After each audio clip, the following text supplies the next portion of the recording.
Howdy, Cryptonauts, and welcome to another episode of Cryptocurrency Chat, episode 534 for this July 19th, 2023. And I don't know why I'm talking with an accent, but I am. What's up, Mike? We got Jake and Mike in the house. We got a good podcast going on. We're gonna talk about some CBDCs here. Russia to start testing digital rubles CBDC in August, barring Putin's veto. All right. First of all, CBDCs are a thing all around the world. Yes, indeed. So, in regards to Russia, I guess President Vladimir Putin is going to be signing a bill pretty soon here, and starting August 1st, which is right around the corner in a couple days. Pretty much they're going to start testing CBDCs. So, yeah, that's pretty much a wrap with this news. And until next time. Yeah, so we know that throughout, in fact, Mike mentioned pre-show that Nigeria has a CBDC. We already know India's been doing CBDC testing. In fact, I think London is doing, or the UK is doing CBDC testing. I just like saying CBDC because it sounds like cannabis. No, I'm just kidding. CBD. Uh, the A lot of people are testing it. The United States is trying to figure out if they want to do a CBDC, but per the pre-show, John also mentioned something the United States is doing as of July 1st, which is called FedNow. FedNow is not actually a surprise. I thought that we would be able to use FedNow ourselves, but no, FedNow is only for banks and financial Hmm. institutions to use to talk to the Fed in order to make transactions go a lot faster than they currently do, skipping through all that ACH crap that we've been using for years. But anyways, let's at least start with what is all going on here with Russia. So then we can lead into the rest of the stuff. Yeah, they're making basically what Russia's plans on doing is making a digital ruble, right? Yes. That's their CBDC, and that's what they want to do. So they passed a bill through the Federation Council on today, Yep. and so with that said, hey, they're going to start testing CBDCs. The question is, how is that going to affect the rest of the world? You know, Exactly. a lot of Exactly. a That lot of is. countries, with sanctions going on currently because due to the war that's been going on for quite some time now. Um, Obviously, they want to become independent and detached, just like a lot of other countries. I think we're talking about what was it, China and Africa. Africa was one of them as well. Well, Africa's not a Trying country. to detach from sorry, trying to detach from one of uh, Well, I mean, the U.S. Nigeria. federal bank, Yeah, right? Nigeria is trying to get Was it away from it. Nigeria? Yep, Nigeria was the one that was Yeah, already doing it. Nigeria. Okay, all right. But we already know Venezuela was trying to break away from the U.S. Again, it didn't pick a CBDC; it picked Bitcoin. Not that that's a bad choice, but the main real key thing here is the U.S. dollar has, for the longest time, literally since the 70s at least, been the de facto coin in the world. You know, everybody's judged like, why do we judge Bitcoin on its value in U.S. dollars? Why not euros? Why? I mean, people do obviously, but most people just mention U.S. dollars. In fact, when you're talking about commodities in almost any country, you could be talking about oil in China, and people still talk about it in dollars. And I'm sure China doesn't like that. But for some reason, everybody keeps picking U.S. dollars because the U.S. dollar was decided upon by the UN. I believe it was the UN, or it was the United Nations. Yeah, it's United Nations. Um, that was going to be the de facto money for the freaking planet. And Russia and China and Nigeria and Venezuela, UK all have this chance to pull away from the U.S. as something that is important to the world for money's sake. They finally have a way to get away, and that's what they're doing. And it's not the only thing reason they're doing it, but I mean, Russia obviously needs to get away from the U.S. because of sanctions. Um, but the comment I was making to Mike at the beginning of the show, or prior to the beginning of the show, was that I think that the reason China is doing it primarily, obviously they do it for control too, is they're sick of having to deal with the U.S. dollar, and if they can get their coin, you know, the RMB, into the hands of other countries, which they are, they're giving it to other people, um, then they can stop looking at U.S. dollars altogether. They're like, no, no, no, no. RMB is a coin that everybody uses, or Nigerian, unit of fiat. I don't know what they. I want to call it the dollar because that's why I keep thinking of U.S. money. So, what do you guys have to say about other countries? I gotta just reiterate what I've been saying been saying all along since the beginning of this whole CBDC news for like what the past couple of years is that just hashtag just say no to CBDC. CBDCs is straight up a mass surveillance tool. Period. Period. Okay. So if America wants to consider a CBDC, that is literally surveilling the citizens. All right.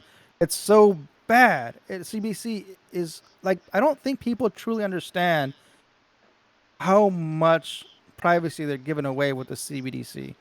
Yeah. You know, it's really bad. It's already bad enough that they can track us with our cell phones and all our data there, all our accounts using IP addresses. Even using VPNs. But the last part of privacy, that they can take over is with the CBDC is obviously the last physical transfer of currency, right?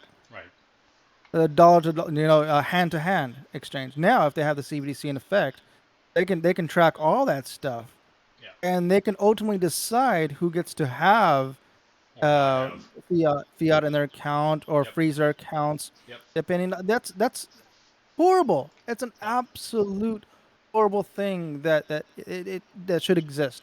Absolutely not. Yeah. Yeah, A I good just wanted to put that example in the is book. that I think you talked about this several months ago when they had the protests in Canada, and those Hmm. guys had their debit cards completely shut down, so they couldn't buy food anymore or get, No, fuel their no, trucks anymore. even people that were trying to donate Yeah. to the people out there saying, "Oh, you can't access your account. No worries, man. We're Right. we're we're supporting you. Okay, Yep. you Yep. know we're supporting you. We're gonna donate some money to you so you can get it. No, they can't access their account. That's crazy. Right. So they ended up switching over to Bitcoin and to other coins, right? Ethereum. I think it was Bitcoin, Ethereum, and some. I think Dogecoin was another maybe. Yep. But yeah, basically crypto, and that's how they're able to, survive out there. It's crazy, man. Yeah. And CBDC, it just makes it that much more, controlling. Yeah. You're giving more power up to government. Yeah. It's not a good thing. Yeah. So the main concern here is that, as we said, we even have T-shirts. I wish you could put that T-shirt on that we made for the show, but you didn't get to wear. Yeah, Not your keys, not your crypto. Is really the fact exactly. remains. If you are not holding the keys to the coin, I think it made a rant about this probably 3 weeks ago, right before we started doing this version of the show, and the real thing came down to uh, the fact that with the U.S. dollar at least, or maybe a euro or whatever the local coin was in the physical paper or coin format, was that you could move the money from yourself to another person within your physical vicinity. But if you wanted to do it like, purchase something online, you had to use what we called a check. And you still had to, if you're going to send a check to somebody in another country, you'd have to send it to an exchange who would exchange it to that person in that currency.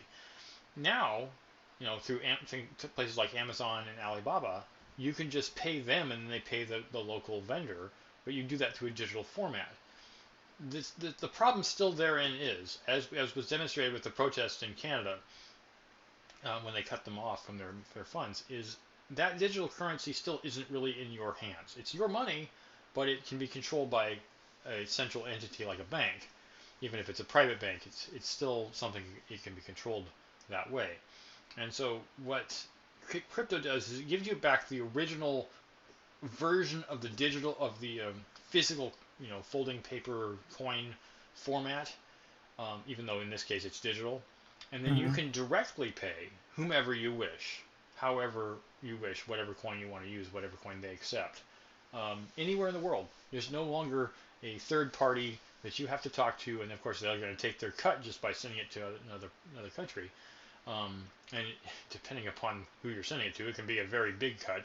I was noticing, just as a side to this comment, if people are sending money back from India or from the United States to India to help their family in India, the amount of money you can be cut by as much as 25%. So if you send $100 back, they'll only receive 75. If you send, I mean, if it's $100 in Ethereum, it'll probably be zero. But if you said something like Algo or Poly, there's a bunch of other coins like Doge. The fees are minimalistic. Sending $100 in Doge back to India would be a fractional penny of costs to send. So the advantage, of course, of crypto, if it's not already obvious, I'm sure people who watch the show know that for a fact, is that you're not using a third party and you have no borders. So if you're going to give your power up to your government with your coin, then you're basically going back to those poor people, those guys, the truckers in in Canada, where their accounts got shut down. And the CBDC, Hmm. they can just like, oh, how much money do you have? Oh, you got $67,000 in savings in your U.S. CBDC account. Yeah, that's ours now. What are Yep. you gonna do about it? You're gonna obey us now? Is this the fascist state? Now you're in our control. It's 1984. So yeah, I mean I understand the reasoning. Bitcoin is the only way to go if you want to keep your, or not Bitcoin itself, but something like Bitcoin or Lightning, to keep your money in Monero. your Get own yourself some hands. Yeah, Monero, Monero. man. Yeah, that's a great way to put it Ultimate too. privacy, man. Yeah, because Get that they can't ultimate see privacy. what you're where you're sending money after it's gone to the next person. So Yeah. yeah, uh, Russia has really good reasons. I mean, the sanctions are the first ones. I'm not saying I'm in favor of Russia attacking Ukraine. I'm not. Um, but one of the first things that happened after the Ukraine war started, not within like 2 months, no, it wasn't even that long. It was like 3 weeks. A lot of the things that were happening in Ukraine were banks were getting shut down. Things weren't moving. And so I don't remember how much money. I think it ended up being like $30 million overall was sent in various formats to the Ukraine to support them through crypto. We talked about this before. What was it Tonga? That wasn't Tonga. What was it? What was it? Was it Fiji? I can't remember which island nation it was in the South Pacific that had a major um, Oh natural yeah, yeah, disaster, yeah, yeah. That's right. And they donated a and lot of they donated a lot of crypto. money Yeah. through crypto because they could. Yeah. That if you have a satellite phone, you got Uh huh. crypto. Yeah. um, you don't have to worry about the banks being up. You don't have to worry about ATMs being available. It's just there. So I can see a lot of good reasons, well, I guess beneficial reasons, for countries to go with CBDCs, but for the sake of their citizens, not so good. Okay. Here, I'm gonna ask Mike since we have Mike in the house. A The difference between a centralized and decentralized. I guess. Exchange. No. Well, is it? I don't know if CBDC is not really blockchain though. So, network. I guess. no. Let's say network. Yeah. What's your question? What was it? What was your question? What's your question? The difference between a centralized, decentralized Oh, network. that's easy. Writing the rules. If you're one person or 10 people and you want to change the rules, that's a lot easier than trying to change the rules if you are tens of thousands or hundreds of thousands or millions of people. Right. So that in itself is a checks and balances. It's a good point. Can you imagine having to vote on a rule with the entire planet, all like 8 billion of us now? It's like, okay, all of you have one vote. Vote on whether or not you want to change to make this something or other in Bitcoin. Yeah, People would exactly. still vote. Are they So all if going to you vote? Probably not. But um, if you wanted to increase the max supply of Bitcoin 10x, that's really hard to do. mhm. Now, if you're, your own node and your own thing and your own platform and you control the rules, all you got to do is just type a few things and then boom, that's a change. Right. Yeah. And that's, my friends, listeners, and viewers, is the difference between decentralized crypto like Bitcoin and a centralized network like a CBDC controlled by governments and nations around the world. Right. So yeah, I guess I sang the praises of CBDC's the functional purpose, and I guess as it relates to FedNow, like I said, was only financial institutions and not individuals.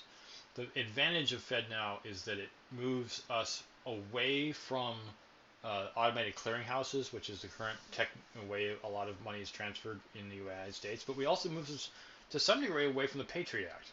The Patriot Act currently right now says that every single dollar that goes through, up to a certain dollar amount has to get checked before it gets moved on to make sure it's not going to some terrorist organization. But if the Fed is willing to allow you to move money within 20 seconds, they don't have the time to check if what your transaction is relates to something in the Patriot Act. Um, Here's my question on a CBDC. Obviously, we don't know how the back end works, but curious. Just give me some feedback on this. Can a network like that, like a CBDC, since it's centralized, be DDoSed? that's a good question, Mike. What do you think? Yeah, it just depends on how it's set up. Because the bank or whatever, it's two systems. It's the code you're inputting, and then people accessing the code. Right. So, the main problem with CBDCs is the code input, and usually the infrastructure around it. Like I don't think a bank is going to get DDoS, or not a big one. A small one maybe, but if you're going to attack a bank, then you're going to, receive the eyes of all of the law enforcement agencies that have the power to ruin your life. So I Well, would I would not DDoS a bank personally ever. if it's a botnet doing it, not you personally, then the Well, botnet's going to you take know, care Yeah, of it.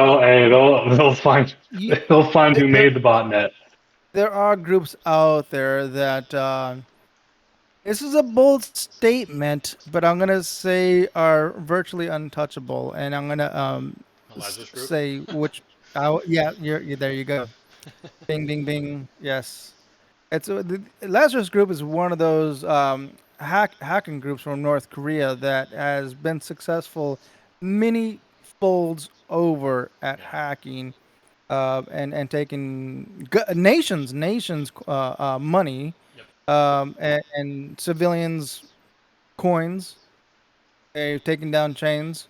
Yep. They They've done a exploit all lot of kinds of damage. things. Yeah, they definitely exploit a lot of different things. They are difficult to stop. I would not deny that at all, and it's not just because they're backed by a nation of themselves. Um, I think one of the things that Mike was pointing out with the taking down a bank, um, it's not if you were attacking a single small point of entry like an authentication server, and not all Hmm. authentication servers are just one computer. They're usually a network of computer or a cluster of computers. And if you knocked one out, well, another one would just step in and take over.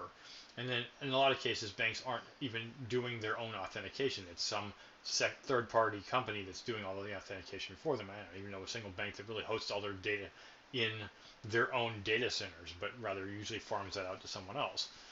But in general, there's a lot of things like Cloudflare, as an example, where they'll pay Cloudflare to make sure that they can't get DDoSed, or at least it's difficult to do. Um, and so things along those lines is going to probably prevent the likelihood of a person DDoSing the crap out of a bank.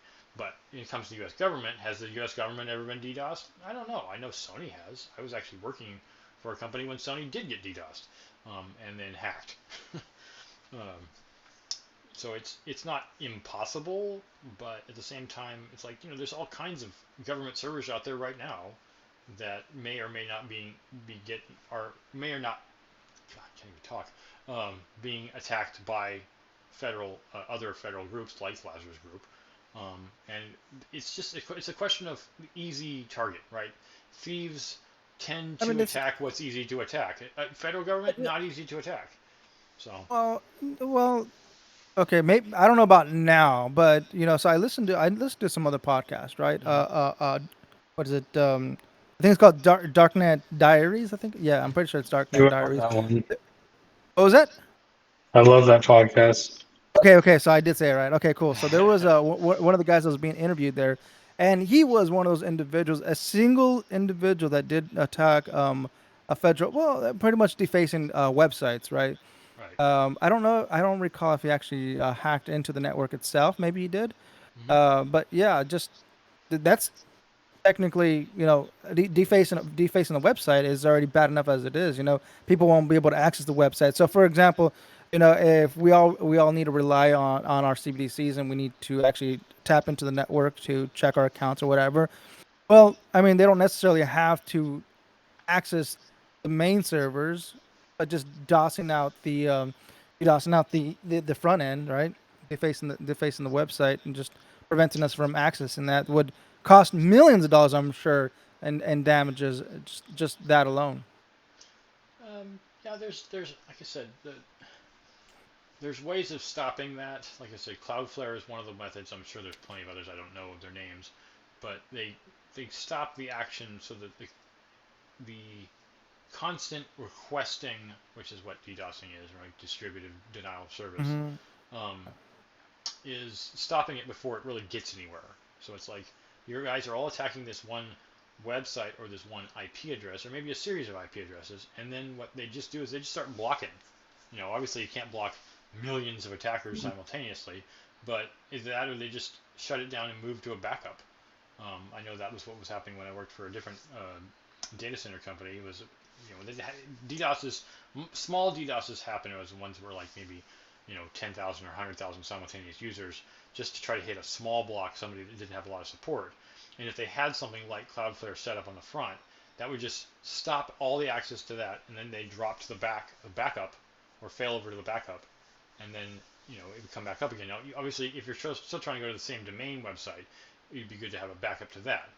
If you have a single point of entry and that gets attacked, you take it down, and then you wait for the attack to stop, because that means there's nothing to attack, and the attack just stops, because what else are they going to do? Um, I mean, I don't know the full extent of what all the attack does, but I'm going to say that it doesn't have to last forever. I will admit that when watching things like gaming networks, and particularly the BattleNet or Blizzard network, they get DDoSed all the time. It happens a lot, and not just from the fact that there's millions and millions of people trying to play the game, but there's all kinds of places that can be attacked that might be weak points that you're just not thinking about. And of course, the more people attack, the more you can fortify. So, the point I was trying to get at originally was that yes, it's a possibility that someone could DDoS the U.S. government's, CBDC. It's unlikely, and I guess what you were getting at, John, ultimately was like a distributed network or a typical distributed network like Bitcoin or some other, mining-based network. You've got thousands upon thousands, if not millions, of nodes. You can't attack them all, so the network's going to stay up, most likely. But if you have 10 That'll nodes, pardon? so it'll be really interesting with FedNow because I don't think they're going to get DDoS, but it's also U.S. government. Like with a bank, there's not going to really be infrastructure problems because they're going to pay for them. Right. And the government, on the other hand, has history of being cheap. I remember when Obamacare came out, the website just crashed because Oh the yeah. government didn't anticipate so many No, people going on the no, server. I remember And, they like just that took it wasn't a down. DDoS, but that was a DDoS. Yeah, it was DDoS So I by think with humans. FedNow that could happen. Yeah. That's exactly right. It was not bots; it was humans coming in. Yep, I do remember that. In fact, one of the servers was in one of the data centers I was managing, and it just got wrecked. It absolutely got wrecked and slammed. I was like, they spent so damn much money on this project. I think it was just for one state, just not even like a primary state, and it was just a backup node for that state, and it just got completely slammed by the people trying to get into it. They did not prepare at all. And I wouldn't say that put that past almost anybody. You don't necessarily know how many people are going to sign up. If it's only going to be 15 million people, which is I think what they were planning for, and you end up with 100 million trying to sign up, okay, then you miscalculated. So, anyways, it's I think that, I mean, obviously, the U.S. is just looking into it, and Russia, even though they're signing Well, this into yeah. law. Well, yeah. Just to piggyback off of that real quick. So it looks like, according to this article, that the Biden administration is actually going to backtrack on the CBDC for now because there's been a lot of backlash from Yep. representatives and in regards to privacy invasion, Mm-hmm. which is a thing. But That's what we've your been point saying is, all yeah, along, man. Yeah. exactly. So just really quick, the difference between what's going on with Russia's digital ruble and China's digital yuan is I think when China first came out with theirs, and it was basically for mass surveillance, right? I don't think that was initially the idea. That's have more control Social of the control. of yeah, more control instead of having their money being exported out of the nation. Keep the money in local community. That's the way they're shilling it. Mm-hmm. They're telling the citizens, hey, it's good for local small businesses. It's great. You get the stipend and you get to help stimulate the economy this way. But of course, it can't leave the nation. See, the digital yuan can't leave the nation. It stays in China. It stays there. Okay. Same thing with the Russian ruble. What it looks like, what they're going to do is you won't be able to stack Sats or stacks CBDC. You Stack won't be able rubles. to. Yeah, you're only going to be able to use the authorized networks, banking networks that are approved by the federal bank Yep. of Russia. And the Fed, of course, the central bank of Russia is going to be the one managing the CBDC and the distribution of that, and will determine who's going to be able to get it and who doesn't get it for Exactly. at least for the first wave, the test. Yep. But the difference between China is mass surveillance, and Russia is just to get away from to detach from the sanctions and just help their economy be stimulated by their central bank Yep. and their citizens. Which Yeah. okay, In a well, sense, I I see guess what they're doing. because I can't even begin to imagine exactly what a dictatorship is trying to do ultimately, other than just control.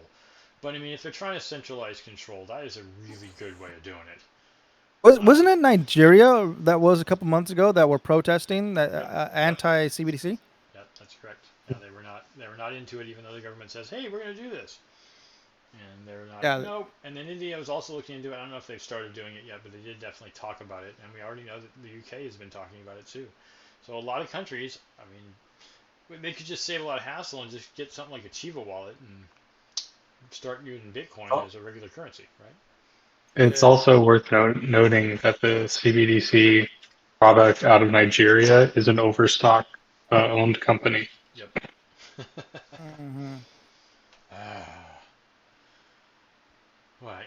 Well, I don't think we were talking about anything else. CBDCs and FedNow are the primary topics of this show. So we thank everyone for listening and or watching. Thank you, all of you on Twitch. Thank you, everybody on YouTube. Thank you, everybody that's listening to us on Spotify's many various formats that they broadcast out onto. If you're listening to us instead of watching us, we encourage you to come and check out our Discord channel where you can talk to Mike, John, and myself at any time.